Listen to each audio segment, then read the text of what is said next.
quinto ano. Agora nós vamos para a aula de matemática, né? Nós vamos aprender agora mais um pouquinho sobre frações. Vocês lembram o que são frações? Então aqui na página 142 e a 143, tá? Nós temos aqui em maior quantidade a água. Como vocês sabem, a água é uma substância essencial à vida e é abundante no nosso planeta. É o que tem maior quantidade, né? É o nosso planeta. No entanto, grande parte dessa água é salgada e está contida nos oceanos. Aproximadamente 2/3 da água doce estão nas geleiras e menos de 2/100 de toda a água doce é acessível para o consumo, tá bom? Então aqui, que recurso natural é possível ser visto em maior quantidade na fotografia? Como a gente pode observar aqui, maior quantidade realmente é a água, certo?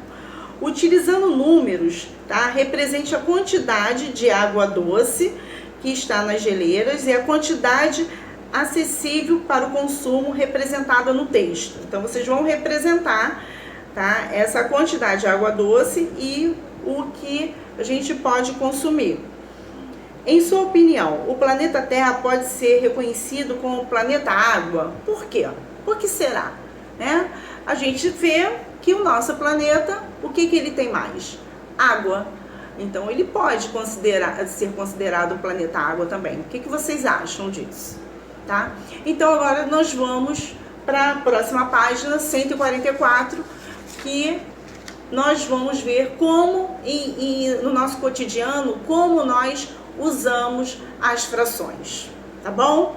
Então vamos lá? Conhecendo números fracionários. Algumas necessidades do cotidiano levaram o ser humano a utilizar outros tipos de números. Vamos estudar alguns deles? Observe os números destacados em cada situação. Então aqui nós temos uma chave de boca, né, que tem a chave de boca, nas duas pontas dela tem uma numeração. Então aqui nós temos 9 por 16 polegadas, tá, que nós lemos, e aqui meia polegada. Vocês estão observando que tem um tracinho aqui? Isso aqui significa fração também. E temos uma receita de uma massa de pizza. Então, 2 xícaras e meia de farinha de trigo, 1 colher de fermento para pão, 3/4 de xícara de leite morno, 1/4 de xícara de óleo, 1 pitada de sal. Então, até em receita, nós utilizamos fração, tá bom? Os números destacados nas imagens estão escritos na forma fracionária.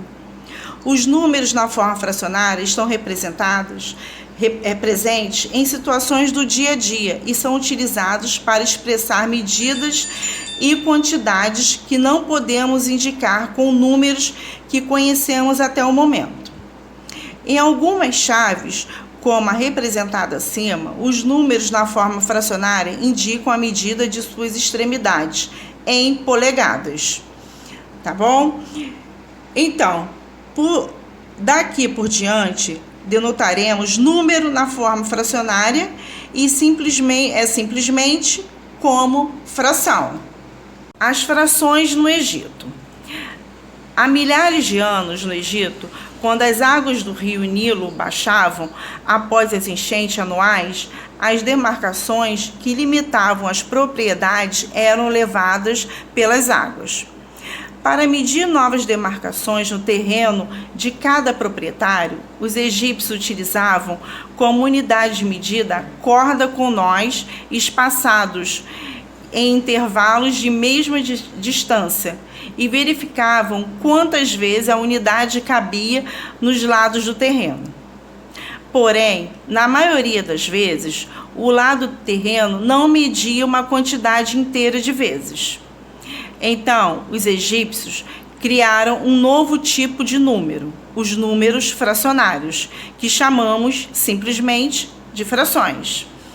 Então aqui tem os egípcios, né? A pintura representando a medição do terreno com corda. Vocês estão vendo que estão medindo aqui com corda. Veja a seguir como os egípcios representavam algumas frações. Então, meio, né? 1/2, que é meio, era esse símbolo aqui. 1/4, esse símbolo. 1/6, esse símbolo aqui. 1/12 ou 1/12, esse símbolo. 2/3, esse símbolo. Tá bom? Então, espero que vocês tenham gostado da nossa aula de fração, né? E vocês vão fazer a página 146, tá bom? E um beijinho, até amanhã. Fiquem com Deus, tá bom?